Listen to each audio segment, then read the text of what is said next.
When Nancy learns that the Drew's housekeeper has been duped by an elegantly dressed woman into buying a stolen fur piece, the young detective starts a search for the clever swindler. To Nancy's astonishment, she discovers the woman is using the name Nancy Drew. The dishonest acts of the impostor points the finger of suspicion at Nancy herself, and it results of her being questioned by the police. Join me and Nancy as we solve the mystery and clear her name. Let's read The Mystery at the Ski Jump. Hola mis esperanzados, ¿cómo estás? Me llamo La Esperanza 243. Hello my hopefuls, how are you? My name is the Esperanza 243. Welcome to my channel, and today we're doing a reading. Finally. I mean, I know last week was a reading, but it was more for Halloween. And I kind of feel like that's going to be a new thing now, where every Halloween I'm going to be reading a scary book, which means I'm going to have to write another thriller book, aren't I? Oh boy. I'm actually really excited because today we are continuing Nancy Drew, The Mystery at the Ski Jump. And before I get into all the nitty-gritty details of what happened in the previous reading for Mystery at the Ski Jump, I do want to mention a few things. If you haven't noticed, I've actually been doing some changes. I'm actually officially using my green screen now, which is really exciting. Hopefully I can figure out the lighting for it. I know that the shadow of my face is a little different because I'm trying to do, like, the only secondary light that I have, I should say there's two. One is my lamp, which doesn't give off very much light, and also the flashlight on my iPod. And if you haven't noticed, that's what's showing right now. It's actually really nice. I do hope that works out in the video when I do the behind the scenes stuff. If you actually noticed some difference in the style of my editing, the style of the behind the scenes stuff, I'm actually improving a little bit more. I've learned not to do transparency on my body, finally. I'm starting to use like different photographs, different colors for the background. Wholeheartedly, I want to make sure that you guys help me in choosing the background for my steady vlogging and all that stuff when I don't know what to do. So I'm right now, I'm going to be using this Google stock photo that I found. I mean, it's from like another part of the country, a different part of the city that I'm not familiar with. One of the photos that I used in the Halloween reading, I'm going to be using that temporarily for my vlogs and other stuff that's not book readings. I need something to be my background, and since I'm permanently going to be using my green screen now instead of just using it as a backdrop. So I'm actually really excited about that. And I've actually talking a little bit more than I usually do, so I'm just going to go ahead and get to what happened in the previous reading of The Mystery at the Ski Jump. Before I get into describing what happened previously in our reading of Mystery at the Ski Jump, I do want to mention that I am reading this book because one of my friends, her father had died. I don't know how far back, but I know one of her aunts, I don't know if it's great aunts or great aunts, I don't know, I should ask. That woman did the ghostwriting of this particular book, and if you recall, I actually read this book on my radio show in honor of her aunt's death. I don't know how long ago her aunt died, but that's why I'm reading this on my channel now. And if you're concerned about the radio show, like if I'm going to do any podcasts on that on my channel, I will bring that up after the reading. I've talking too much already, so I need to get into of what happened in the previous reading, and then I'm going to go ahead and start reading. What happened in the previous reading was Nancy still trying to find out where Mrs. Channing is and how she connects to Dunstan Lake. And so she ends up having a lead on the dividends for the Forest Fur Company stock. It turns out that everyone has been getting money orders from New York. But Mrs. Packard knows for a fact that dividends are supposed to be sent by check. Oh boy. So Nancy decides to follow up on that lead because her housekeeper got the money order as well. And so since her housekeeper already cashed that money order, she had to use the envelope instead, and there was no letter that came with the envelope or the money order, which is disappointing because I think there should be. I don't think Mrs. Packer mentioned that though. So she contacted her dad to find out if he still needed her help, or so that she can go to New York real quick and just find out what's going on. And it turns out he actually found some extra work on the case that he's working on, so he said go ahead. She gets on the morning flight, the morning passenger plane to New York. So that means River Heights is nowhere near New York. That's good. So it could be Ohio. I don't know. It's obviously close enough that she gets to New York in the same day, though. I'm always curious of where River Heights specifically is.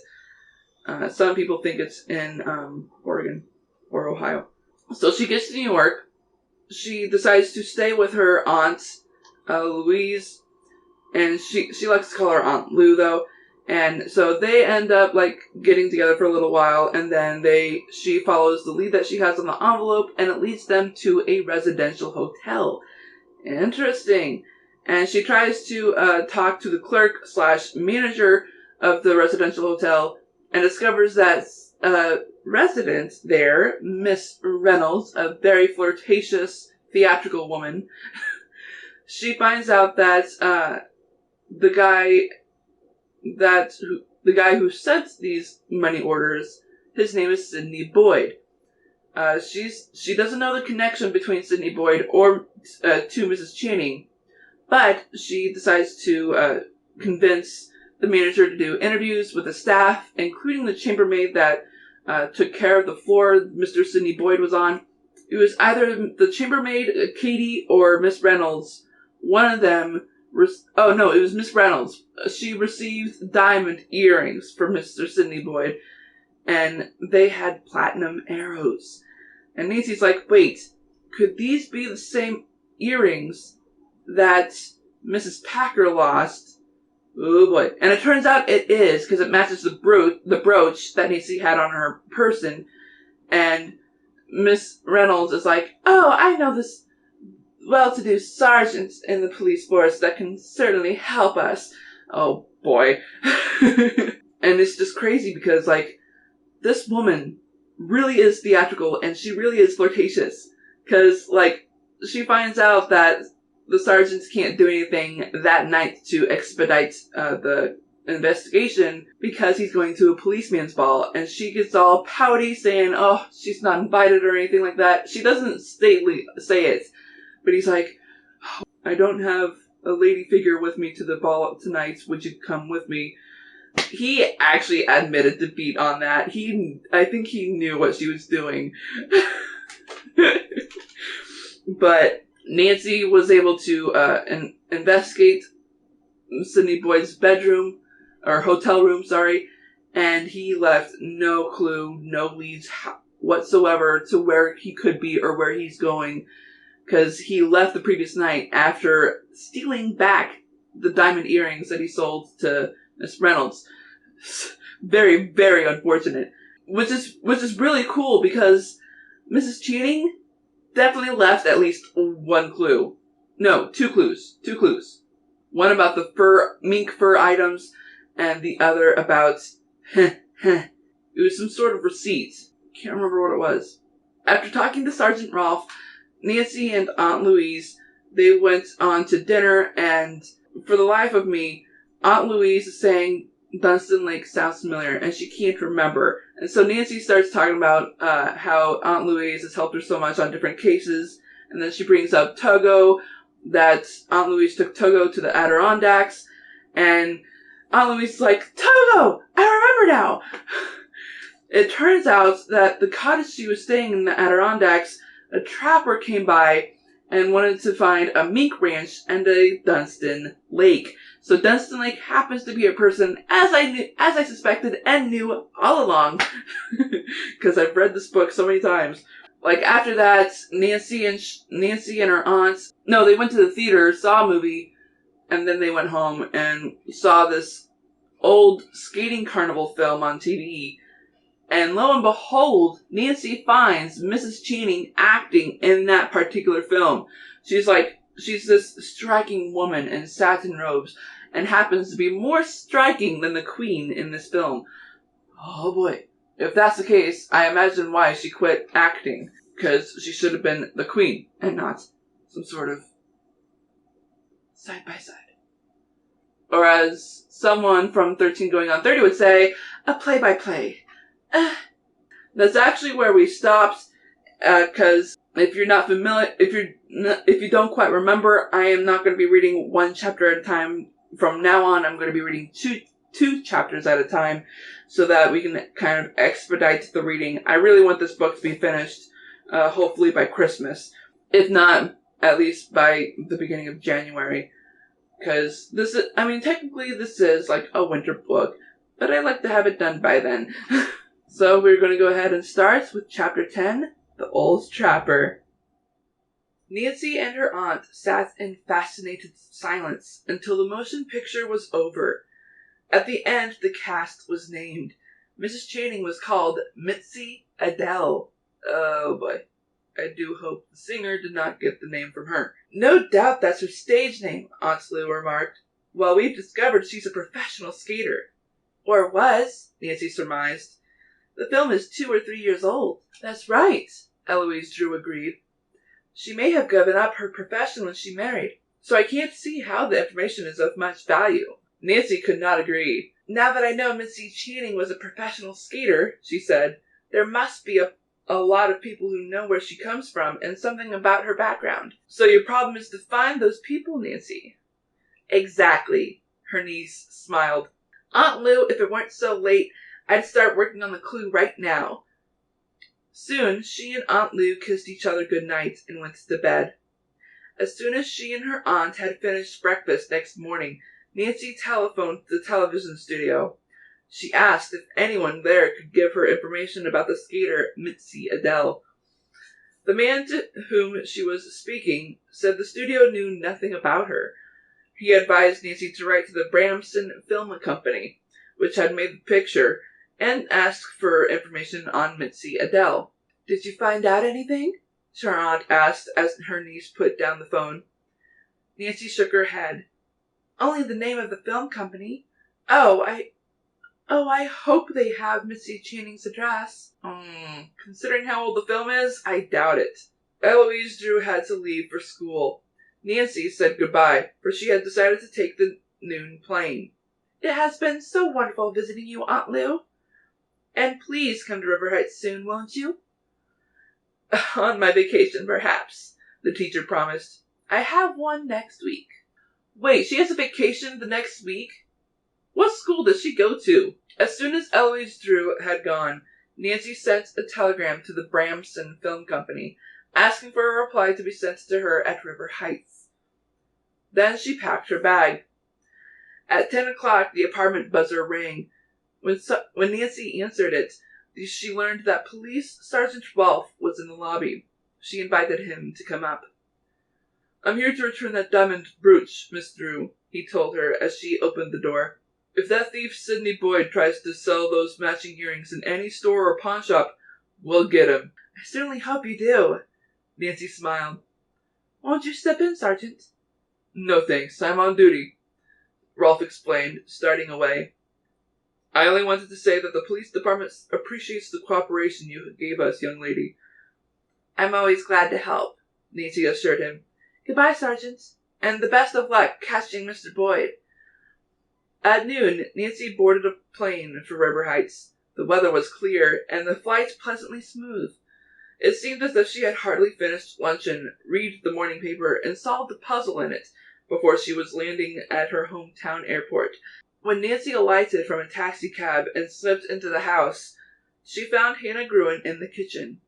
Tiptoeing up softly behind the housekeeper, she took a deep breath and called out, I'm home! Oh! Gasped Hannah. How you startled me! Nancy, you must have had a successful trip. I can see it in your face. Take off your wraps, dear, and tell me about it. Aunt Lou sent her love, said Nancy as she removed her hat and coat and started for the hall closet. When she returned, Mrs. Gruen was taking a pie from the oven. "Woo! Hot cherry pie! Hannah, if Bess Marvin knew about this, she'd rush over and—" "Bess will be here soon enough," Mrs. Gruen replied. "She left word for you to phone her the minute you came in. Call her and then tell me about your trip." "I'll tell you first." Nancy smiled and related the whole story. 10 minutes later, she telephoned Bess. The girl excitedly revealed that through a hardware merchant who sold hunting equipment, she and George had met another investor in the Forest Fur Company. "We think you should question him yourself, Nancy," she went on. "The man's an old fur trapper from up north, living with his niece." "He's such a lamb. Reminds me of Daniel Boone. And Santa Claus." "Daniel Boone? Oh, they're in Missouri. I don't think Daniel Boone is recognized anywhere else, right?" Then I must see," Nancy agreed dryly. "When do we hold this interview?" Bess consulted George, who took up the extension telephone. "We'll drive him over tomorrow morning," she promised. "That is, if we can persuade him to ride in a car. John Horn doesn't approve much of such contraptions. He's strictly a high boot and snowshoe man." Nancy laughed. "In that case, do you recommend I get out my buckskin leggings and my coonskin cap with a long tail? But seriously, I can hardly wait." "We'll come early," the girls agreed, and hung up. Mail for Nancy had accumulated on the hall table. She hastened to examine it. With relief, she found that her duplicate driver's license had arrived. There was also a brief note from her father. Mr. Drew was eager to have his daughter join him in Montreal and help him on his case. As she read, Nancy was conscious of Hannah Gruen standing near her. "Why don't you open your telegram?" the housekeeper demanded. Nancy glanced hurriedly over the table. Then, for the first time, she saw the yellow envelope, half hidden by an advertising circular. The message was from the Bramson Film Company. It stated that, unfortunately, they did not know Mitzi Adele's address, but a representative of their firm would call Nancy shortly in regard to the woman skater. "That's strange," Nancy remarked. "I wonder why the Bramson Film Company is taking all this trouble. It must be something important.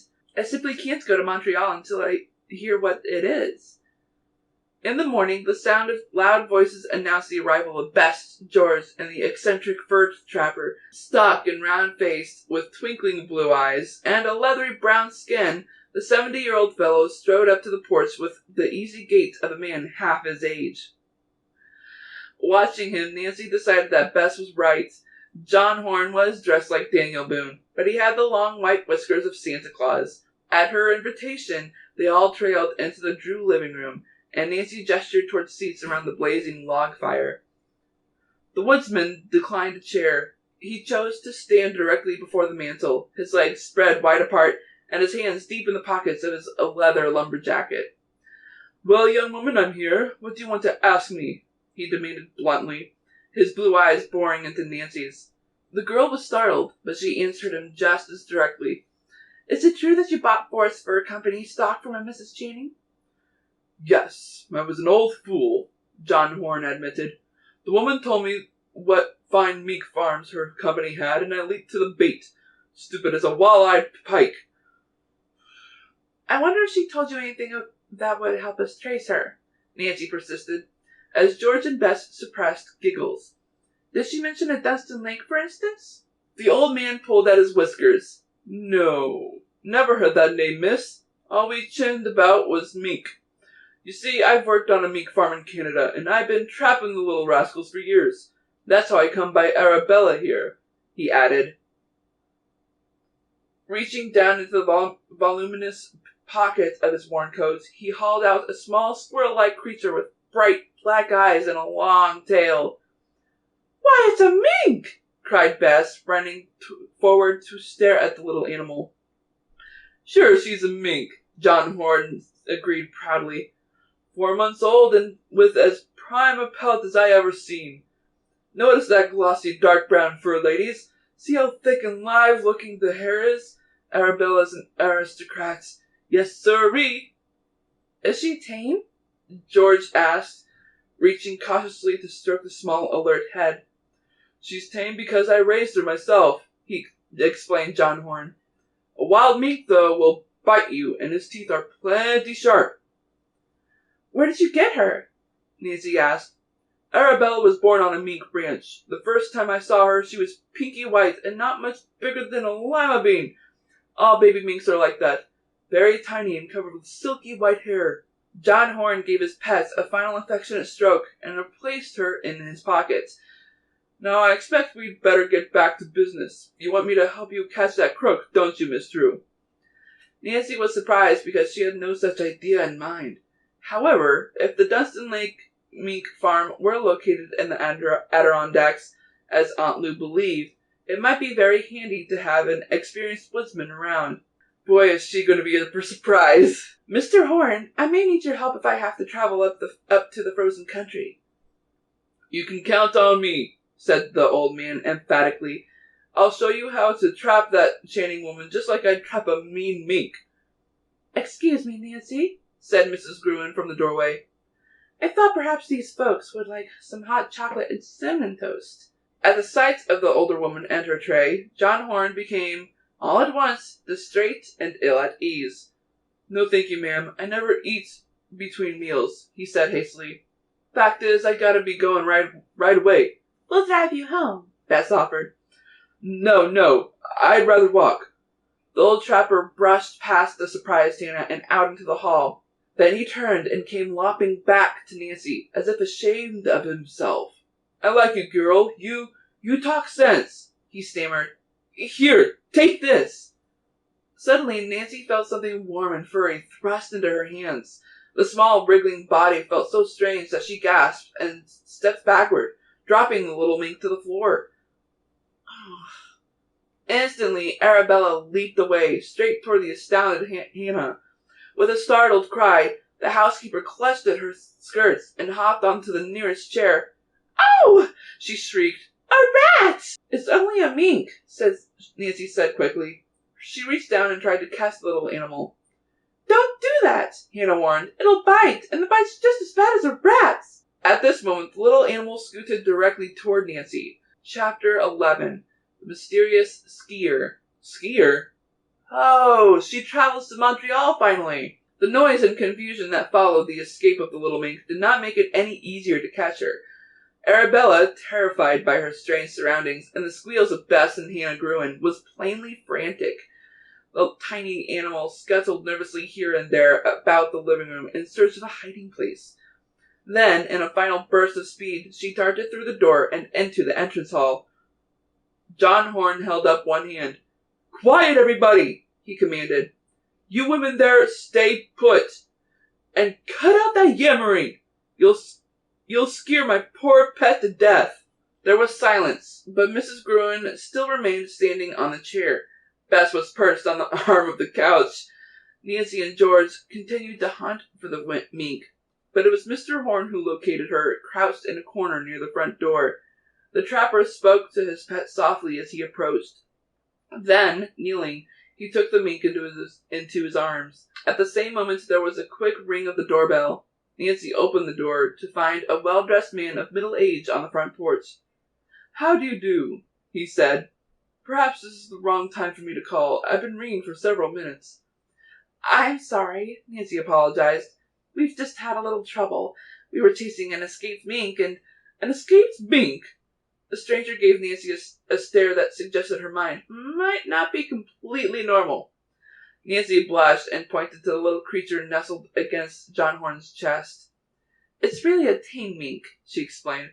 I see, said the newcomer, but in a tone that showed he did not see at all. Then he added, I'm Mr. Nelson from the Bramson Film Company. I'd like to speak to Miss Nancy Drew. I'm Nancy Drew, she acknowledged. Please come in. She introduced Mr. Horn, then indicated the high-backed chair near the door. Would you mind sitting here a few minutes? Then we can have our talk. Nancy returned to the living room, accompanied by the old trapper. Here, everything was peaceful again. I guess I acted pretty silly, Nancy, the housekeeper asked, looking very much embarrassed. For land's sakes, I hope you won't keep that squirmy little animal. It gives me the creeps. Why, I'd love to keep Arabella, Nancy teased. giving her owner a warm smile. "Only I think probably she'd be much happier with you, Mr. Horn. Besides, we have a dog here that might make trouble." "It's all right, ma'am." Horn nodded, tucking the little mink back into his pocket. "But my offer to help to catch that thief still goes." "Thank you. I'll certainly call on you if I need any." The two cousins departed with Arabella and her master, who rode away contentedly in the back seat of Bess's car after all. Mrs. Gruen returned to the kitchen. Then Nancy invited Mr. Nelson to join her before the open fire. The man from the film company wasted no time. "Miss Drew, my company understands that you want to find Missy Adele," he said tersely. "Just how close a friend of hers are you?" "Friend?" Nancy gasped indignantly. In a few sentences, the young detective told them what she knew of Missy Adele Channing, and why various people were so eager to trace her. Mr. Nelson listened carefully. When Nancy finished, his cold, suspicious attitude had vanished, and his voice became cordial. "I'm glad you told me all this, Miss Drew," he said. "Frankly, we thought you might have been mixed up in some of Missy's dishonest dealings. My company's experience with Missy Channing was very much like your own. We, too, found her to be a thief. A few years ago, when we made that picture of the ice carnival, Missy was recognized as a talented professional skater. Unfortunately, she took advantage of her position and stole several valuable costumes from the Bramson Film Company. We've been looking for her ever since." Nancy was not surprised to hear this. She was disappointed, however, that the clue which had seemed so bright was fading out. "Have you any idea where Mrs. Channing comes from?" "Only that her home was in northern New York, somewhere near the Canadian border, I believe," Mr. Nelson replied. Since he could be of no further help, the man from the Bramson Film Company took his leave. Nancy was thoughtful. "Every clue I follow seems to lead up a blind alley," the young detective told herself disconsolately. She then smiled. "Perhaps Dad can give me some ideas. Anyway, I must go to Montreal to help him. He's certainly been patient." Hurrying to the kitchen, she gave Mrs. Gruen the report about Missy Adele, then announced her plans for the trip. "I believe I'll go this evening if I can get a train reservation." Nancy was fortunate enough to secure a compartment on the late express. Hannah Gruen then helped her pack, slipping in a new pair of navy ski pants, and went with her in a taxi to the station. As the shade-drawn sleepers pulled into the station, she kissed Nancy, saying, "Now take care of yourself, Nancy. No broken bones on those ski slopes." "I promise." Nancy grinned as the porter lifted her bag aboard. Next morning, as the train sped through Canada, she could hardly wait until they reached the big snow-encrusted station, where she found her father waiting on the platform. "Nancy! I'm so glad to see you," Mr. Drew cried, and gave her a welcoming hug. "And that goes double with me, Dad." Nancy tucked a hand beneath her father's arm and walked with him toward a cab stand. "How goes the great mystery?" Mr. Drew inquired. "Have you rounded up those thieves yet?" "No," his daughter sighed. "It looks as if I'm sort of stymied, Dad. I need some advice from you." "Well, sometimes a change of work helps. Suppose you give me a hand. It will combine business with pleasure. A young man, Chuck Wilson, is the client I came up here to see. I'm a bit puzzled about him. Give me your opinion, Nancy. If you can, get Chuck to tell you about his case himself." He helped his daughter into a cab which took them to a hotel. Mr. Drew had reserved a room next to his for Nancy. Then father and daughter had a little sightseeing trip through the snowy city and luncheon in a quaint little restaurant. "When do I start my work, Dad?" Nancy reminded him. The lawyer's eyes twinkled. "Don't be so impatient. You're going to meet Chuck in approximately 1 hour. Out at the ski jump of the Hotel Canadien. We'll drive out there." "Then I'll go back to our hotel and put on ski clothes." The Hotel Canadien, a few miles out of the city, nestled at the foot of a majestic snow-covered hill. As Nancy alighted from a cab with her father and approached the foot of the ski run, a jumper was about to take off. The skier stood far at the top of the hill, his figure almost dwarfed as he waited for the signal. An instant later, he came gliding downward, fast as a bullet, only to rise again high, high into the air, soar with waving arms, and then make a perfect landing. Good boy! Cried Mr. Drew enthusiastically, as the skiers swerved about in a flurry of fine snow and came to a halt not far from where they stood. Oh, that was beautiful! Nancy exclaimed. If I only could jump like that! Perhaps he'll give you some instructions, said Mr. Drew, smiling. Raising his voice, he called to the skier. Hey, Chuck! Chuck Wilson! Come over here! Chuck Wilson? Nancy gasped. The slender figure in a well-fitting black ski suit turned his head and waved. He glided gracefully over to them, his blonde hair gleaming under the band that held it in place. As Nancy's father had completed introductions, Chuck said, eyeing her trim ski suit, You're a ski fan yourself? Yes, I am, but I don't ski very well. Perhaps I can give you some pointers, Chuck suggested eagerly. Would you like to come to the summit and watch the takeoffs? It's much more interesting from there. That's a good idea, Mr. Drew agreed. I'll leave my daughter with you, Chuck. I must get back to work. Take good care of her. I sure will, the young man answered in a tone that made Nancy blush. Chuck Wilson waited until the lawyer was gone. Then suddenly he seized the girl's hand and pulled her with him toward the ski run. I must see this jump, he told her hastily. That fellow coming down now is a whiz. The new skier had made a graceful takeoff. For an instant, it seemed as if he would outdistance the jump that Chuck had made. Then something went wrong. The man's legs spread-eagled on landing, and one ski caught in the icy snow, throwing him for a nasty spill. The watching crowd gasped. Above the momentary silence that followed, a spectator, a short distance away from Nancy and Chuck, let out a cry and rushed toward the fallen man. Hey, you idiot! He yelled. What will happen to Mitzi if you kill yourself? Excuse me, what? At the name Mitzi, Nancy straightened. Leaving her escort, she elbowed her way quickly through the crowd and tried to get a closer look at the unfortunate skier. But she was too late. By the time Nancy slipped and slid in the snow to the spot, both the jumper and his friend had disappeared. She turned back. What's the matter? Why'd you run off? Chuck asked as he reached her side. I'm sorry. I was trying to find someone. Can we go to the lift house at once? Perhaps he's there. Okay, Chuck agreed, leading the way. The lift house was full of skiers, but the man who had fallen and the one who had called out were not there. As Chuck fitted her to a pair of rented skis, she asked him if by any chance he had heard the man's name. No, I didn't, he answered. But say, would his initials help? Oh, yes. Where did you see them? On his skis, big letters burned in. Nancy's heart skipped. What were they? R.I.C. R.I.C.? Nancy's spine tingled as if someone had put snow down her back. Could this be Missy Channing's husband? R.I. Channing. Had she stumbled on his trail at last? And that other man, was he perhaps Sidney Boyd? Chapter 11, A Disastrous Jump. Chuck Wilson chatted cheerfully as he led Nancy up the long slope where they were to begin their ski lesson. But Nancy's thoughts were far away. She kept wondering about R.I. Channing, and whether her hunch about the man was correct. Was Missy Channing's husband really in Montreal? Was he the mystery jumper? And that, unfortunately, is where I'm going to stop. Okay, I'm going to remind you guys one more time that I am going to be reading 2 chapters for every book reading from now on until this book is finished.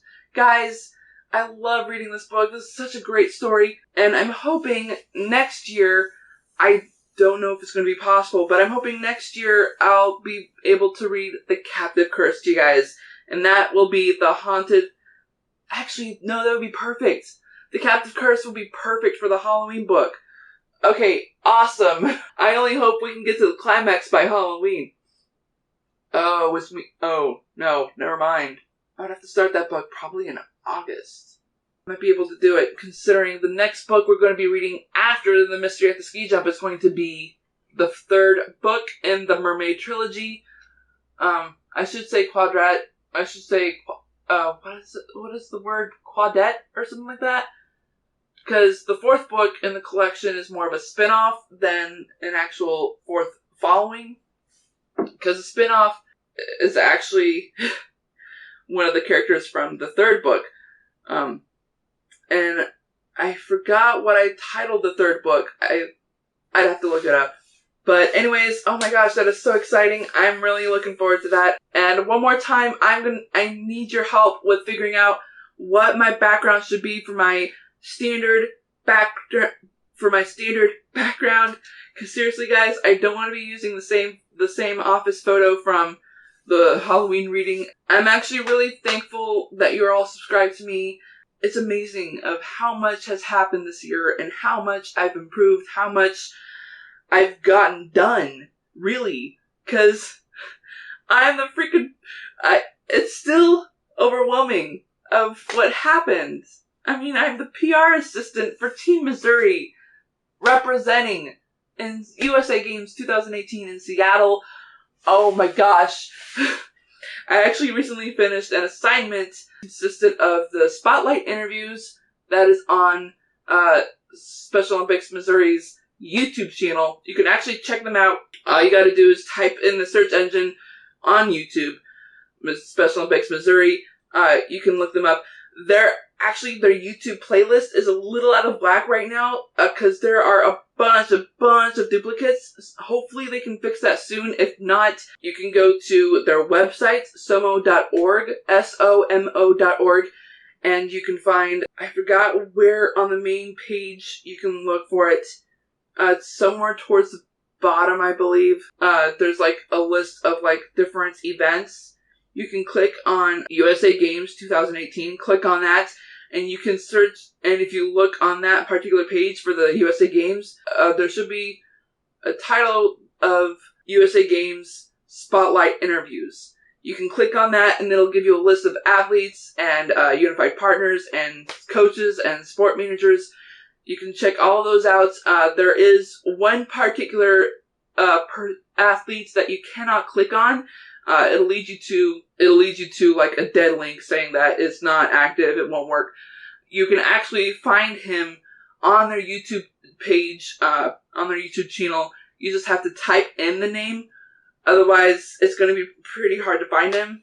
I forgot his name. I think it was Timothy Bay. But, I mean, you'll if you do end up finding that particular athlete, though, you can type up the name in their YouTube channel and you'll be able to easily find him. But still, I mean, it's pretty exciting. My name, I don't know if it'll be on there. I'm assuming I'll be in the list of, like, Team Missouri somewhere on their website. I just don't know where. I haven't looked for it, to be honest. I mean, I'm still trying to get some help with my donation page. I need to raise $1,000 by next April, and already I'm at $375, I think. And there is going to be an additional $100 to that soon, hopefully. So it'll be $475. So if you can help me out with that, the donation link will be in the description below. Oh my gosh. I'm going to make sure that donation link is at the very top, though, so that you don't have to, like, search constantly, because I already have, like, a whole bunch of links for you guys to check out. Anyways, guys, I am so excited. I am so excited.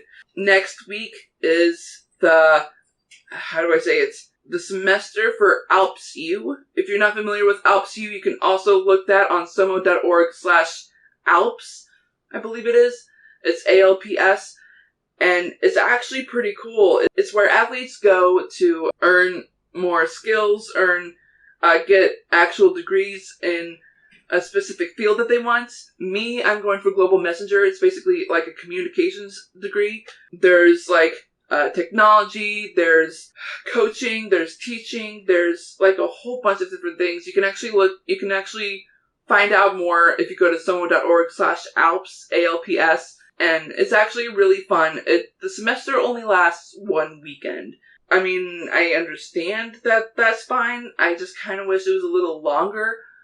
Only because one weekend is a lot for athletes to take in, especially when they have intellectual disabilities. Anyways, guys, I gotta get going because I got a lot of behind-the-scenes stuff to do. Hopefully I can get this up on my usual deadline. And if you enjoyed this video, please, please, please smash that like button. And if you're not subscribed, that means you're not checking out my videos. Go ahead and hit that red subscribe button, as well as the bell icon right next to it, so that you can get notified of my videos, which I have already explained to you when I put them up. I hope you all have a great morning, afternoon, evening, or night, wherever you are in the world. I am the Esperanza 3, signing off.